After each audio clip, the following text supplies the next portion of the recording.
بچه‌ها حالتون چطوره؟ دوستان یکی دو بار کامنت گذاشتن دایرکت دادن این چه ابزاریه وصل کردی به میز کارت.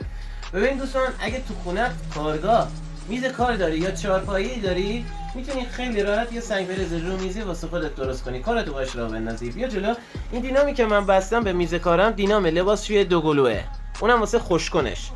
بعد میای مثل من پیچ و مهره‌اش میکنی، یه پیچ آلن هم جوشکاری میکنی سر همین شفت دینام. اینم فرچه است، میبندی سر همون پیچ آلن، تهش هم یه مهره داره، یه مهره‌ای که بستم. این مهره هم واسه خود سنگ فریزه، ابزار فروشی ها این مهره رو دارن. بهتر از دینام فرز رومیزی هم جواب میده، چند سال خدا وکیل استفادهشو میکنم.